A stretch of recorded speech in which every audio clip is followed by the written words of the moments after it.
I'll be the first to admit it, I was pleasantly surprised by Marvel's Fantastic Four: The First Steps. I assumed that this movie was going to be the definition of mid, but it seems like with every single movie that Marvel has released, they've gotten better. They've taken another step forward in the right direction. Fantastic Four: First Steps is definitely Marvel's best film of 2025, and in my opinion, it's the best film that Marvel has made since Infinity Wars. Even though I am glazing this film, there are some critiques that I do have, but before we get into that, make sure that you like, comment, and share this video. Make sure that you're subbed up to me on YouTube and that you drop me a follow up on TikTok. Now let's start our very spoiler-filled review. The first thing that you need to know going into this film, when it comes to Fantastic Four: First Steps, this is a standalone film in its own universe. At least for right now it is. The Fantastic Four are already established in this universe. They already are superheroes. They are the defenders of Earth. And I really like the 1950s, 1960-ish retro vibes with the technology that they have available to them. It almost doesn't go together, but somehow meshes perfectly together. I love the whole retro sci-fi aesthetic,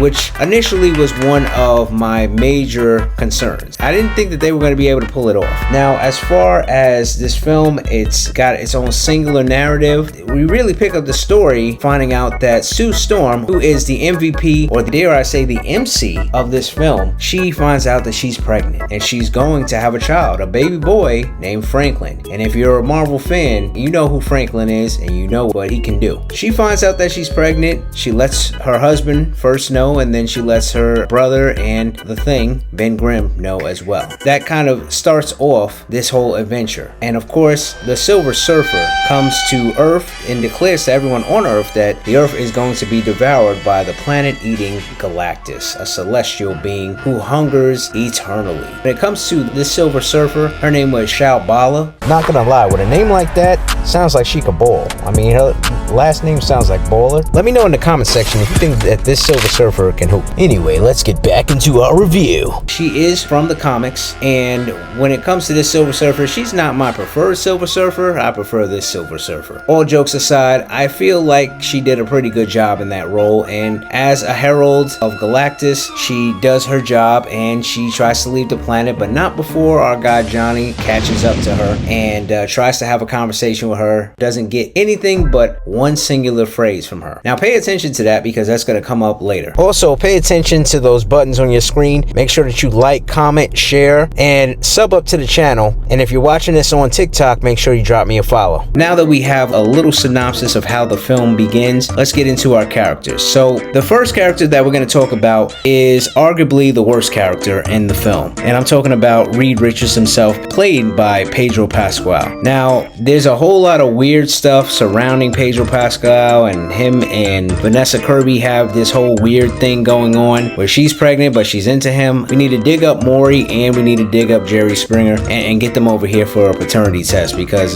they are too cozy for comfort. But also they did act well together. The chemistry was definitely there. And we got to take all this into account before we even start to process all the weird behavior of Pedro Pascal himself with other actresses in Hollywood. But now, getting back to Reed Richards. So my big issue with Pedro Pascal being Reed Richards is not that he did a bad job. I don't think that he was a bad Reed Richards. I think he was stock standard. But because he is everywhere right now, it feels like I'm watching Pedro Pascal try to do an impression of Reed Richards. It did come out in an interview that he wanted to do a different accent, which definitely I think would have helped. I think that it would have worked well for the movie, but they told him no, just use your regular voice. So his performance to me was more on the bland side. The character, Reed Richards, he's definitely all about the science. He's the smartest man on earth. He's created so many things. He's always thinking about the worst case scenario, which I could relate to because when you become a dad or if you're a leader of any kind, that's what you're always thinking about. What if I lose everyone? What if somebody hurts my family? What do I do then? And I get that worry. That part I definitely liked of his character. As far as his use of powers, he barely used them. He used them very sparingly. Like, I think I saw Luffy stretch more in the One Piece live action than he actually did. And then later on he fought Galactus and he was getting stretched like a Stretch Armstrong and was screaming for help. I'm just like, you're not even being stretched that far. Like all the other Fantastic Fours, these Mr. Fantastics were really stretched stretchy. They were really stopping Ferris wheels and things of that nature. But he got stretched just a little bit and he was starting to rip. So I don't know what was going on with his powers, but he was not as stretchy or as flexible as Mr. Fantastic should be. But now let's talk about somebody that I did like a whole lot. I did like Ben Grimm. Definitely like the actor who played him. I love that he was into the cooking, which is comically accurate, and he did a lot of things that made sense for his character. There were actually two things that I felt were missing from Ben Grimm's performance. The first is the voice. If we're gonna be in another universe, you're in the 50s and 60s, I want to hear that Brooklyn cab driver voice. You know, it's clobbering time, you know. Even though he did say the line eventually, and they had a parody cartoon going on about the Fantastic Four that all the kids watch, without the voice,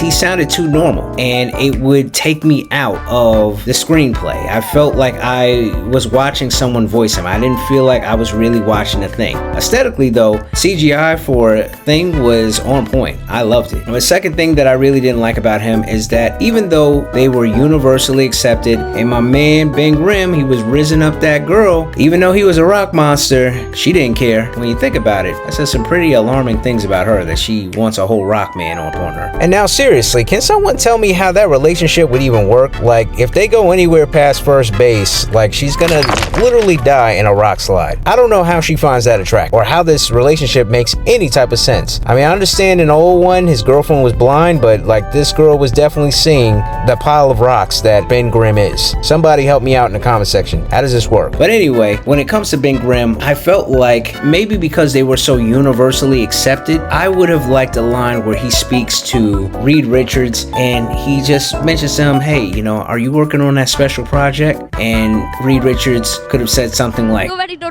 come on, we outside. Because that was always a major thing with Ben Grimm. Although he had the powers, he had the strength, you know, he wasn't normal, and it was something that was always a point of contention for him. And he always longed to be human, but he just kind of rolled with everything, no pun intended. The last thing that I will say about Ben Grimm is that I do like his relationship with Reed Richards. He definitely plays the best friend role very well, and his interactions with Johnny are very good. I really like that they're not constantly quipping with each other, but it's very balanced, the approach that they were written to have with one another. You know what else is balanced? Liking, commenting, and sharing this video around, and making sure that you're subbed up to the page. And if you're watching this on TikTok, make sure that you drop me a follow. But speaking of a balanced approach, I definitely like this Johnny Storm, and he was the one I was the most worried about. I didn't think that I would like him as much as I ended up liking him, but he was the right blend of quippy, but he was also serious. He was also pretty smart. I'm gonna be the first one to say that I love Chris Evans as the Human Torch. His performance was definitely a product of its time, but I felt like he was perfect for that role. With this new actor playing the Human Torch, I felt like the performance was very balanced. I felt like it was perfect. And unlike in times before, the Human Torch, Johnny Storm, he was very useful. He was able to figure out the Silver Surfer's language and give us, in the context of figuring out who she was, or enough of her language to tell her that he knows who she really is, give us a short backstory on her, which fleshed out her character, although I would have liked to see her character fleshed out a lot more. It fleshed out her character just well enough to give her a panic attack. One of the things that I have the biggest complaint about in this film is that when it came to the Human Torch and Silver Surfer, they really hinted at there being something more there, like a romance or something deeper. I mean, the man learned her language just to communicate with her, and he did admit that, you know, a hot space girl, that was what he was into. Even though she didn't seem to really reciprocate that, when he learned her language, it almost felt like there was going to be like some type of romantic kiss or some type of romance, or she was going to look at him differently. But when it came to his powers, I felt like the CGI was perfect. They used his powers the most, I feel, in the movie. When it came to, you know, his actual action, he was the one scouting ahead. He was the one moving. I felt like I was watching the Human Torch when I watched him. At no point was I disillusioned or disengaged from his scenes, and everything made sense with his character. I felt like he was a little on the reckless side, which is what you expect from Johnny, and I look forward to seeing him in other films and in other franchises possibly. As we move on with this review, make sure that you like, comment, and share this video around. Make sure that you subbed up on YouTube and that you're dropping me a follow over on TikTok. But now let's talk about the MVP, the main character of the movie. I'm talking about about Sue Storm. Now, when it came to Sue, she was the heart of the team. Her decisions, what she would say, what she would do, all informed the plot. In fact, she gave birth in space was really cool. You know, the way that she acted was just like a mother was. She was the only person who could really understand Johnny. She had a great relationship with Ben, and she was very candid with Reed about his priorities and what he's thinking, and she was the voice of reason. She was everything in this film. I thought that she did an excellent job. Vanessa Kirby, no matter what weird thing she got going on with Pedro Pascal, she bodied this role. And although Jessica Alba was much hotter, I have to say, Vanessa Kirby, she is Sue Storm to me. And when we get into the narrative, we see that they actually left planet Earth to investigate. They went all the way to Galactus' ship. All the meanwhile, in the background, there's this looming worry. What's going on with the baby? What's this kid gonna be like? She has no idea that she's about to give birth to a cosmic level being, one of the most powerful characters in Marvel's history. And she's up there making her stomach translucent. They were up there doing all these scans up on her. I mean, even my man Galactus, who is great in this film by the way, does his own little ultrasound up on Sue's body.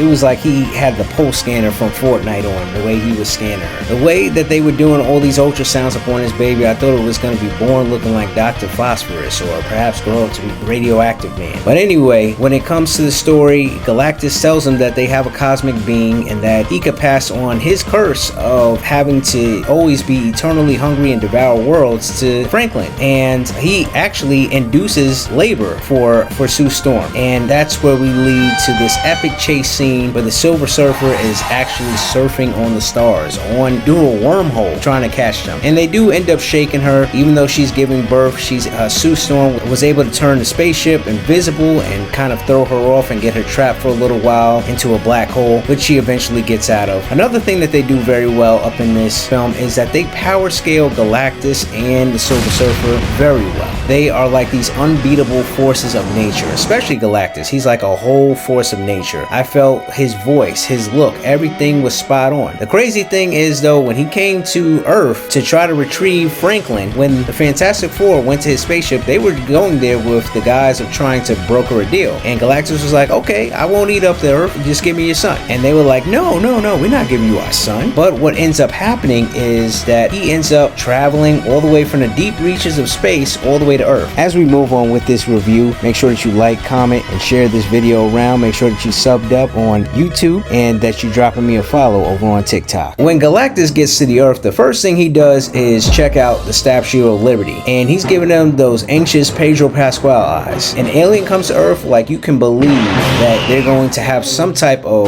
weird or violent interaction with one of those three different places. Basically, they come up with a plan because they don't want to give up their son to get Galactus and teleport him to a faraway reach of space where it would take him forever to get back to the Earth. Because when they come back to Earth, they let people know the price of the Nintendo Switch 2 was way too high. Now, actually, the price of giving up their son was way too high. And Sue Storm, she communicated that beautifully. She was like, hey, I understand that everybody's scared, but I ain't giving up my kid. And as a new dad, I understand. Like, if it's between my kid and everybody on Earth, y'all just dying. But when it comes to years past, before I was a father, I would have been like, yo, give up that baby. So when it came to how the people felt, the people of Earth were their own character. And this is definitely like a 1950s, 60s, because everyone was rallying behind the Fantastic Four. It had that great space race vibe to it. Everybody was rallying, but this was definitely a different Earth. On a side note, they had a black lady who was like their PR person. Back in the 1950s, 60s, that would not have been her job. In our universe, she would have been cleaning up the Baxter building. But getting back to the story, the main action happens towards the climax or the end of the film, and they tried